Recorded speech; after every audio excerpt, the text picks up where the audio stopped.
부탁드립니다. 성장경제분과에서 일하고 있는 김동환입니다. 먼저 대통령님께 감사의 말씀을 먼저 드려야 될 것 같습니다. 집권하기 전에 인터뷰 때 약속해 주신 금융시장에 대한 공약을 거의 100% 다 초과다를 생각하고 있습니다. 네, 근데 이게 제 생각이 아니고 한 1,500만 우리 투자자들의 공통된 생각이고, 사실 우리 증권시장이 열린 이래로 이렇게 큰 대전환의 시기를, 그래서 요즘에 개인적으로 그 업계 선배님들, 오비 선배님들 만나면 아유 안타깝다고 어떻게 이런 시장을 못 보고 은퇴를 하셨냐고 그런 농담을 합니다만은 그 전쟁 중에 특별히 금융당국을 비롯해서 그렇게 소란스럽지 않고도 굉장히 급박한 상황인데도 어제 휴전이 있었습니다만은 한 달 넘는 기간 동안에 굉장히 주도 면밀하게 외환 또 금융시장에 대해서 또 이렇게 대응해 주신 것도 감사의 말씀을 드려야 될 것 같습니다. 그 전쟁 기간이 가장 치열했던 3월 기간 동안에 대통령님, 외국인 투자자들이 우리 우량 주식들, 주로 이제 삼성전자, 하이닉스 같은 것들이죠, 35조를 내다 팔았습니다. 이건 IMF 때 거의 준하는 셀코리아가 일어난 건데요. 이걸 다 우리 개인 투자자들이 받은 겁니다. 통상 금융시장에서는 외국인 투자자들은 장기 투자를 하고 매번 승리한다. 우리 개인 투자자들은 투기적이고 매번 실패한다. 이런 사실 잘못된 신화들이 존재하고 있는데요. 사실 35조를 계속 팔면서 이게 언제까지 팔 수 있을까 하는 생각이 드는데, 어제 우리 한국 시장에서 3조 이상 다시 샀거든요. 비싼 가격으로 다시 산 겁니다. 그래서 제 기억이 맞다면 대통령님께서 작년에 뉴욕 출장하실 때 또 1월 달에 외국인 투자자들 앞에서 우리 시장에 투자하라. 다만 우리 국민들이 우리 우량 주식을 좀 빨리 더 많이 샀으면 좋겠다. 이런 말씀을 다음에 오시면 좋겠다 그랬죠. 그러시죠. 근데 결국 그렇게 돼가고 있는 것도 이번 전쟁 통해 굉장히 의미 있는 전환점이다 이렇게 생각이 들고요. 그 기간 중에 삼성전자가 분기 영업이익을 57조를 냈습니다. 대통령님. 사실 제가 이 업계에 들어온 지가 92년도니까 이런 일이 이게 꿈인가 생신가 합니다. 사실 57조라는 게요. 작년 같은 기간에 6조 벌었습니다. 그런데 더 놀라운 거는 일부긴 합니다만은 해외 IB 국내 증권사들이 전망컨대 삼성전자 같은 기업이 내년에 영업이익을 480조를 번다는 그 보고가 있고요. 만약에 그렇게 되면은 전 세계 단일 기업 중에 삼성전자가 영업이익 1등을 하는 겁니다. 이건 정말 저는 감회가 너무 뭉클해가지고요. 야, 이런 일이 있나 이런 생각이 들 정도로. 근데 다시 말씀드립니다만 이게 제 생각이 아니라 투자자들이 정말 놀라는 일인데, 아까 말씀드린 것처럼 우리 투자자들이 그러면 35조란 돈을 그 우량주를 투자하는데 나서게 된 거는 뭐냐? 지난 10개월 동안 이재명 정부가 보여주신 증권시장, 이 자본시장에 대한 애정과 그리고 정말 혁신적인 정책들을 또박또박 집행해 주시는 거에 대한 신뢰, 그리고 우리 기업들이 전같지 않다라는 그러한 믿음이 결합된 결과라고 저는 생각하거든요. 그래서 이 차제에 한간에는 사실은 이런 비아냥거림도 있었습니다. 아, 정부가 그렇게 주식을 올려가지고 외국인만 비싸게 팔고 나가게 하는 거 아니냐. 사실 이게 말이 안 되는 거거든요. 그 나간 외국인을 극히 일부고요. 그런데 이번 차제에 저는 우리 주식시장이 아주 체질을 근본적으로 개혁해야 된다고 생각합니다. 왜냐하면 우리 시장에는 개인도 외국인도 기관도 상대적으로 선진국에 비하면 단기 투자들만 하는 겁니다. 외국인이 한 달 동안에 37조를 팔았다는 거거든요. 그래서 물론 주식시장은 사고 팔아야 되는 마켓이지만은 미국 같은 선진국들은 그 베이스에서 굉장히 장기 투자자들, 예를 들면 인터뷰 때도 말씀드렸습니다만은 401k 같은 전 국민이 거의 참여하고 있는 연기금들이 우량 주식을 계속 사주고 또 외국인들도 장기 투자를 해주고 그러기 때문에요. 그래서 두 가지 측면에서 건의를 좀 드리고 싶은데요. 아까 우리 노후 문제도 이제 발제 가운데 있었습니다만은 사실 이 부동산 불패 신화에서 어떻게 해서든지 산업 금융 쪽으로 자금을 활류시키는 노력의 일환으로 이 금융시장을 접근하고 있는 거라고 이해하고 있는데요. 장기 투자를 하려면요, 배당이 우선입니다, 대통령님. 배당을 꼬박꼬박 받았는데 그게 부동산에 투자하는 수익률과 혹은 은행에 예금하는 수익률보다 결과적으로 이게 높고, 그리고 배당을 꼬박꼬박 하는 기업들의 주가는 우상향할 수밖에 없습니다. 배당 재원이 있어야지 배당을 할 거고, 배당 재원은 영업이익에서 나오는 거니까요. 그래서 어떻게 해서든지 우리 개인 투자자들이 배당을 받고 그것이 노후 생활에 도움이 되고 또 장기 투자를 할 수 있는 여건을 마련해야 되겠다. 그래서 제가 대통령께 그 인터뷰 때 여러 가지 그 건의를 드렸는데 한 가지가 지금 안 되고 있는 게 있습니다. 그때 배당 소득세율과 이자 소득세율이 위험자산에 대한 투자고 배당은요. 그리고 이자 소득은 안전자산의 투자에 대한 소득이다. 그리고 예금은 정부가 5천만 원, 그것도 확대하려고 하지 않습니까? 정부가 개런티를 해주는 건데 이게 소득세율이 같습니다. 그래서 정부가 배당을 많이 하는 기업에 대해서 배당 분리과세의 길을 열어주셨지 않습니까? 그건 사실 기업으로 하여금 배당을 많이 촉진하기 위해서 한 정책인데, 그 배당을 받은 소액 투자자들은 여전히 배당소득세를 내기 때문에 분리과세하고는 관계가 없습니다. 왜냐하면 분리과세는 종합소득세를 내는 자산가들만 해당이 되지 않습니까? 그래서 세제 문제이기 때문에 좀 신중해야 되겠습니다만은 이 전환기에 한시적으로나마 이 배당소득세율에 대한, 배당소득세율을 만약에 건드리기가 어렵다면 소액 투자자들에 대한 한시적인 배당소득세에 대한 세제 혜택을 주는 상품이라도 좀 만들어서 우리 국민들이 우리 우량 주식에 대해서 장기 투자할 수 있는 기회를 이번에 한번 마련해 보는 게 어떤가 하는 건의를 드리고 싶습니다. 또 하나는 우리 금융이 이제 발전을 해야 될 텐데, 우리 금융회사들이 단기간에 세계적인 금융회사가 되기는 현실적으로 어렵지 않겠습니까? 규모도 그렇고요. 그런데 지난 한 10여 년 동안 우리 국민들의 금융에 대한 문해력은 이미 세계적이라고 생각합니다. 그래서 성인뿐만 아니라 초, 중, 고등학교 그리고 군대에 있는 국군 장병에 이르기까지 금융 경제 교육을 정말 실천적으로 그냥 교과서에서 배우는 게 아니라 금융회사도 가보고, 또 관심 있는 학생들은 기업의 탐방도 가보고, 또 금융기관들을 관리하는 관청에도 가보고, 이런 실제적인 교육 프로그램을 만들어서 이제 제조업에서 어떻게 해서는 우리가 조금 다변화해서 금융이라든지 콘텐츠 쪽으로 가야 될 텐데, 그런 금융교육을 실제화하는 그런 시도를 좀 해주셨으면 좋겠고, 이 교원들이 많이 모자랄 겁니다. 그런데 금융회사에서 퇴직한 많은 인재들이 있습니다. 이분들을 재교육시켜서 금융교육의 현장에 보내는 것도 한번 건의를 해보고자 합니다. 감사합니다. 네.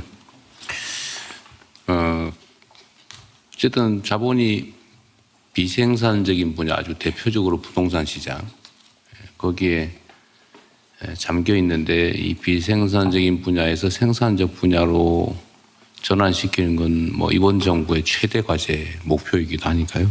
계속 해야 될 일이고. 근데 배당소득이진 분리과세에 대해 있어서 소액일 때는 예금이자 예금 소득에 대한 것보다 높지만, 그게 고액이 되면은 예금이자에 대한 과세가 훨씬 더 많지 않아요? 네. 소액일 경우는 주식 배당소득에 대한 그 과세가 좀 적은데, 예. 이 분리과세 돼 있으니까. 네. 근데 예금 이자 소득은 분리과세 대상이 아니어서 고액이면은 세금이 훨씬 더 많을 건데. 그래서 제가 말씀드린 게 소액 투자자들도 소액만. 네, 그 배당 소득의 분리과세를 이제 자산가들이나 검토해봐야 될 것 같네요. 일반 투자자들 뭐 5천만 원, 3천만 원 하는 투자자들도 장기 투자를 해야만 이분들이 성공할 수 있기 때문에 그 말씀을 드립니다. 네, 뭐 일리 있는 말씀이시고요. 어쨌든 이것도 우리가 검토하고 있는 것 중에 하나인데 장기 보유에 대한 인센티브 제도 도입이 되는데 이게 경량권을 행사하는 소위 지배주주들한테 이익이 몰아질 가능성이 많아서 그래서 소액주주들만 대상으로 하는 그런 것도 한번 검토해 볼 수 있을 것 같아요. 장기 보유에 대해서 세제 혜택을 주는. 예. 근데 뭐 주식 양도소득이 거의 제로 상태라서 지금 해버리지가 거의 없는 상태인데. 근데 이 문제는 지금 거래세를 사실상 부활했는데 거래세는 그냥 뭐 손해를 보든 이익을 보든 다 내는 거라서 사실은 문제가 있죠. 네. 근데 지금 다행히 주식시장이 활성화돼서 거래세 세수는 많이 늘었는데 사실은 거래세하고 양도소득을 바꿔야 되거든요. 그래야 돈 버는 사람도 내고 안 버는 사람은 안 내고 근데 지금 돈 못 버는 사람도 다 내고. 네. 그래서 이 역진성이 있어서 언젠가는 한번 이 거래세하고 양도세를 같은 수준에서 좀 바꿀 필요는 있을 것 같아요. 금융교육 필요성은 정말로 많이 있죠. 어쨌든 자본시장 육성, 활성화, 그리고 국민들이 배당소득을 통해서 좀 이렇게 노후 대책을 세우거나 아니면 생계비를 보전하는 것은 꼭 해야 될 일입니다. 이 자본주의 시스템은 영원히 포기할 수 없는 제도인데 활성화되도록 해야 되겠죠. 네. 네. 또 손 드신 여기 먼저 하고 다음에 기다리겠습니다. 김우찬 의원님 먼저 의견 듣겠습니다. 예, 성장경제분과 김우찬 의원입니다. 고려대 학교에 있고요. 경제교육연대 소장을 맡고 있습니다. 제가 말씀드리고자 하는 것은 머니무브 정책과 관련되는 건데요. 지금 부동산 자금을 주식시장으로 그리고 예금을 이제 벤처기업으로 이동시키고 있는데 저는 주식시장으로 들어온 돈이 효율적으로 사용되지 않으면 머니무브 정책의 효과도 반감된다 이렇게 생각을 하고 있습니다. 주식시장에 들어온 돈이 효율적으로 사용돼야 되는데요. 이러기 위해서는 상장회사 간의 머니무브 또는 상장회사 내에서의 머니무브가 필요합니다. 그러니까 자본을 비효율적으로 사용하는 상장회사의 돈이 효율적으로 사용하는 상장회사로 들어가고 또 기업 내에서도 생산적인 분야로 돈이 들어가야 된다고 생각하는데요. 현실은 그렇지 않습니다. 많은 기업들이 아직도 현금 부자가 굉장히 많고요. 비업무용 부동산도 굉장히 많이 갖고 있습니다. 또 비핵심 사업에도 투자를 하고 있어서 PBR이 1이 안 되는 회사가 작년 말 기준으로 전체 상장 회사가 2,600개가 있는데 PBR이 1이 안 되는 회사가 1,200개입니다. 결국은 이런 것들이 바뀌어야지 자본의 배분의 효율성이 올라가고 경제의 성장률도 올라갈 수 있는데요. 이 관련해서 국민연금이 중요한 역할을 할 수 있다고 저는 생각을 하고 있습니다. 국민연금이 적극적인 주주권 행사를 해서 이런 회사들로 하여금 사업 재편을 하고 주주 환원을 하도록 할 수도 있겠지만은 사실은 이것보다 더 효과적인 것은 국민연금보다 더 전문성을 갖고 있고 또 주주권 행사를 더 적극적으로 할 수 있는 펀드에 출자를 하는 겁니다. 저는 이 펀드를 주주 관여형 펀드라고 이름을 붙이고 싶은데요. 이 펀드가 실제 성공적으로 결국 사업 재편, 유유부동산을 매각하게 하고 유유자산을 매각하게 하고 주주 환원을 하게 하고 비핵심 사업에 있는 것을 결국 이 돈이 조금 더 생산적인 걸로 들어간다 그러면은 우리나라 상장회사 전반적으로 효율성이 올라간다고 생각을 하고 있고요. 그러기 위해서는 두 가지 조건이 필요합니다. 첫 번째 조건은 이 펀드가 투자하는 회사와 경제적 이해관계가 당연히 없어야 되겠죠. 주주권을 행사하는데. 이러한 운용사들은 국민연금이 위탁할 때 철저히 배제를 해야 되고 또 중요한 거는 관련된 활동을 그동안에 꾸준히 했던 펀드에게 출자를 해야 되는 것이고 두 번째는 국민연금이 지금 주는 위탁 수수료로는 적극적인 주주권 행사가 불가능합니다. 주주 관여 활동을 하려면 법률 자본 비용 등 굉장히 많은 비용이 들기 때문에 이 수수료를 현실화해야 된다고 생각을 합니다. 예, 이상입니다. 네. 하여튼 비생산적 분야에서 생산적 분야로 또 생산적 분야에서는 더 효율적인 기업과 산업으로 자본이 이동하게 해야 된다는 건 뭐 매우 중요한 과정인 것 같고 구체적인 방법들은 우리 정책실에서 준비하고 있으니까 같이 의견을 좀 받아서 얘기해 보시면 좋을 것 같습니다. 네. 국민연금도 지금 이제 의결권 행사를 강화한다. 그리고 연금이 아니라 수탁기관이 의결권을 행사하는 시스템으로 바꾸려고 지금 하고 있죠. 그 자산운용사들 위탁한 자산운용사들의 독립적인 의결권 행사를 좀 더 허용하는 방향으로 그렇게 네. 논의하려고 합니다. 그리고 얘기 나온 김에 지금 어쨌든 무슨 수를 써서라도 이 부동산 투기를 이제 앞으로는 할 수가 없게 부동산을 투기적으로 운영해가지고 거기서 이익을 보는 것을 불가능하게 만들어놔야 이게 대한민국의 산업 경제 체제가 제대로 굴러갈 거라고 확신하거든요. 반드시 그렇게 할 텐데 그 중에 아까 얘기 나온 것 중에 그 기업의 비업무용 부동산에 대해서 과거에 한번 대대적인 규제를 한 일이 있잖아요. 지금은 거의 사라진 것 같은데 요거 별도 항목을 한번 정책실에서 검토해가지고요.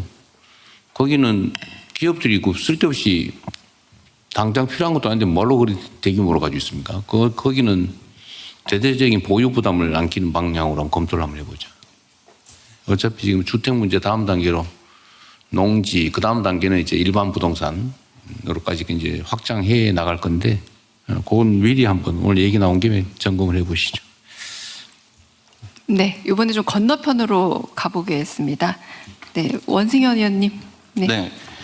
저 명지대 원승현입니다. 먼저 좀 말씀드리기 전에 대통령님한테 좀 양해를 구해야 되겠는데요. 제가 생각에 대통령님이 무림의 고수신데 주식시장에서 뭐 이렇게 이런 말씀을 들어도 좀 양해해 주시기 바랍니다. 전혀 아니죠. 저는 뭐 옛날에 많이 잃었어요. 원래 고수는 많이 있습니다. 두 분 위원 말씀에 좀 연이어서 말씀드리겠는데, 주식시장이 상당히 이제 정상화되어 있는데, 주식시장의 기능이 좀 더 발전하고 그게 경제 성장에 기여하기 위해서는 주식시장에 있는 자금이 사실은 기업으로 많이 흘러 들어가야 된다고 생각합니다.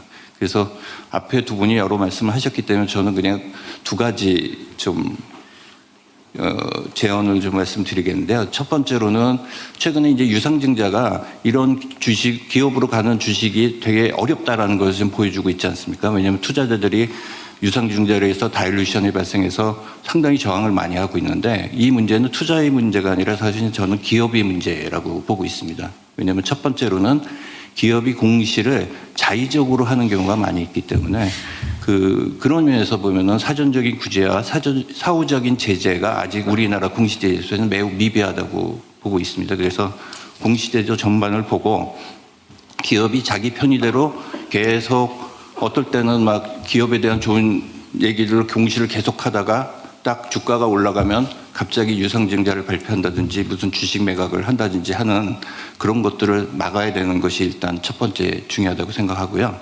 그 다음에 두 번째로는 뭐냐면 주주 환원율이라는 지표를 개발하면 어떨까 이렇게 생각하고 있습니다. 뭐냐면 배당도 말씀하셨지만 미국 같은 경우에는 핵심이 더 뭐냐면 자사주 매각을 통해 가지고 주당 가치를 높이는 것이거든요. 그래서 그런 것들이 이제 주주 환원율에 반영될 수 있을 것이고, 그 다음에 이제 기업이 보통주를 발행하고 12BW를 통해 가지고 보통주를 다일루션하는 경우도 있습니다. 그래서 그런 것들을 전체를 묶어 가지고 주주 환원율이라는 지표를 개발하면 기업도 비교를 할 수 있고, 그 다음에 이런 비교를 통해서 기업들이 스스로 자신들이 유상증자를 할 때 어떤 식으로 주주 환원율에 도움이 된다라는 얘기들도 할 수 있을 것 같습니다. 그래서 주주 환원율이라는 지표를 한번 생각해 보시면 어떤가 이런 말씀을 드리겠습니다. 네, 다른 의견도 들어보겠습니다. 네, 조신 의원님.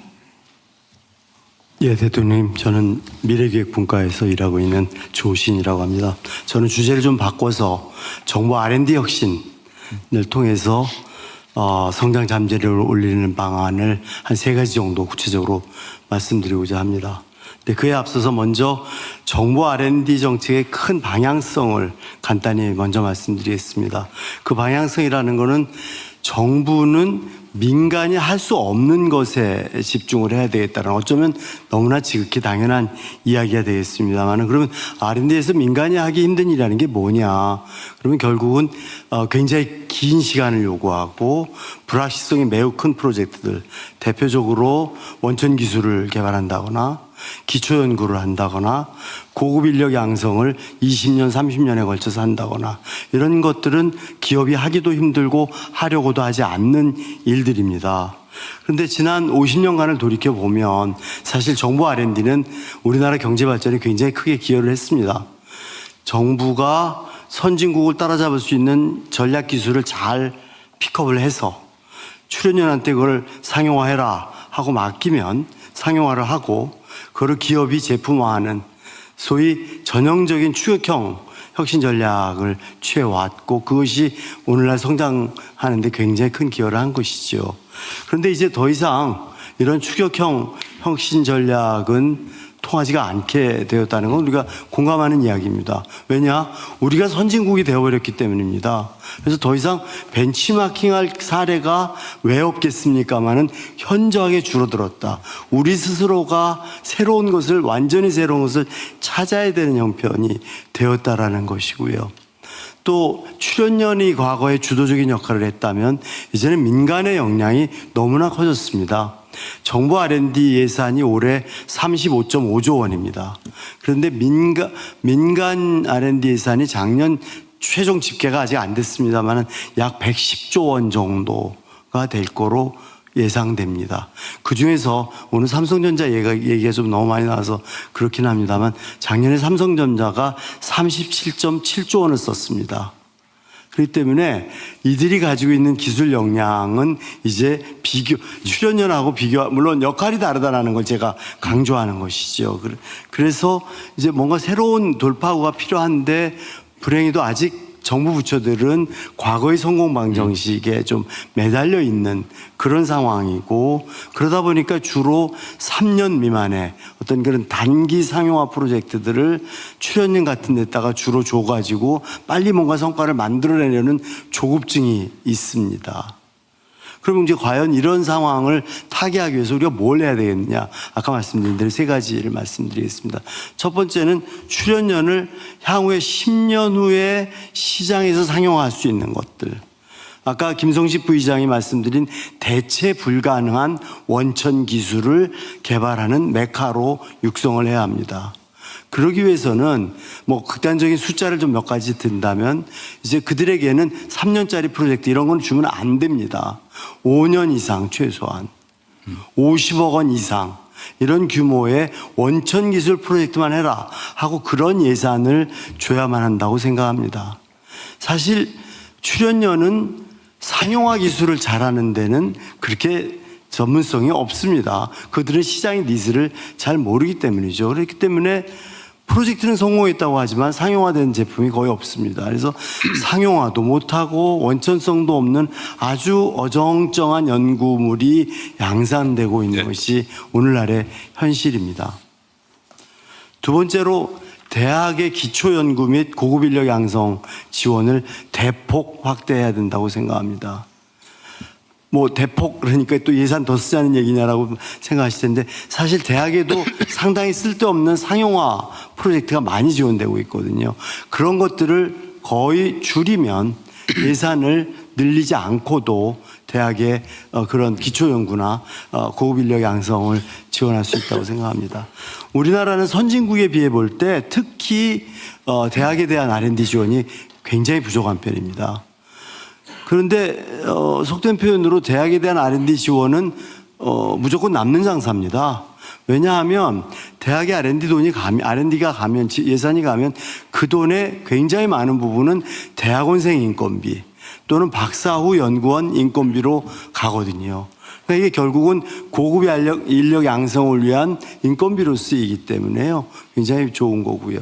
또 기초연구라는 것이 사실 실패냐 성공이냐라는 것을 단기적으로 따지는 게 큰 의미가 없는데 설사 실패로 판명이 난다 하더라도 학생들은 실패를 통해서 더 많이 배울 수가 있습니다.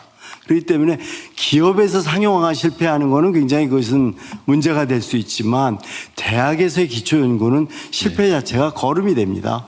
그래서 대학에 대한 R&D 지원은 무조건 남는 장사다라고 저는 감히 말씀드릴 수 있을 것 같습니다. 마지막으로 세 번째, 과학기술혁신본부, 지금 과기정통부에 이제 속해 있죠. 여기에 컨트롤 타워 기능을 강화해야 합니다. 물론 과기혁신본부가 예산이라든가 여러 가지 면에서 일정한 정도의 독립성을 갖고 있지만 사실은 개별 산업부처에 대한 통제권이라든가 예산처하고의 어떤 그런 이슈라든가 하는 거에 있어서 그립이 강할 수가 없습니다. 그래서 굉장히 후달립니다. 제가 보기에는요. 과거보다는 훨씬 좋아졌습니다. 그런데 각 부처가 현재는 R&D를 바텀업 방식으로 이제 R&D 프로젝트를 선정을 하거든요. 그러다 보니까 이 사람들이 좀 동네 축구 하듯이 그 당시에 관심이 화제가 되는 프로젝트로 우르르 몰립니다. 뭐 산업부, 기후환경부, 이렇게 이런 식으로 중소기업부 다 몰려드는 겁니다. 그래서 이제 예산이 막 중복으로 쓰이게 되고, 그런데 정작 중요하지만 화제에서 좀 비껴나 있는 연구들, 이런 거는 돈이 모자라서 이제 어려움을 겪고 있는 그런 상황입니다. 그렇기 때문에 과기혁신본부가 탑다운 방식으로 그립을 세게 잡고, 국가적으로 전략적으로 매우 중요한데 지금 소외되고 있는 그런 곳들에 대해서 예산을 반드시 할당을 하도록 하고, 그다음에 우르르 몰려서 중복되어 있는 것들은 과감하게 삭감을 함으로써 예산의 효율성을 높이는 것이 필요하다고 생각합니다. 세 가지를 좀 길게 말씀을 여쭙습니다만, 마지막으로 연구는 제가 생각에 패션을 가지고 해야, 패션 즉 열정을 가지고 해야 되는 것입니다. 그런데 불행히도 패션 즉 유행을 따라가는 경향이 있는 것 같습니다. 그래서 패션은 같되 패션을 따라가지는 말자라는 말씀을 드리면서 제 이야기를 마무리하겠습니다. 경청해 주셔서 감사합니다. 네. 뭐 다 맞는 말씀이시고요. 우리 하정우 수석이 이걸 맡고 있는데. 네. 어려운 문제입니다. 그런데 실제로 과기정통부에서 작년 11월에 발표한 내용들, 그리고 지금 준비하고 있는 내용들 중에 상당수가 또 조심 의원께서 말씀하신 내용들을 포함하고 있고요. 가령 예를 들면은 그 실패한 연구라고 하는 것들에 대해서도 그 의미가 있는 중간 결과가 있다면 다시 도전할 수 있는 기회를 제공한다거나 하는 것들을 다 포함하고 있습니다.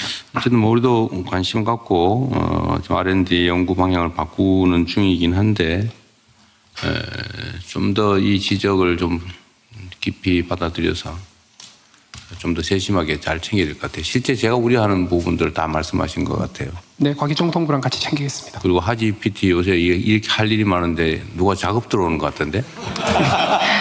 그러니까 말입니다. 할 일도 많은데 작업 들어온다고 넘어가고 그러면 안 돼요. 할 일에 집중하겠습니다. 네. 굉장히 많은 분이 손을 들어주셨는데 한번 이윤수 의원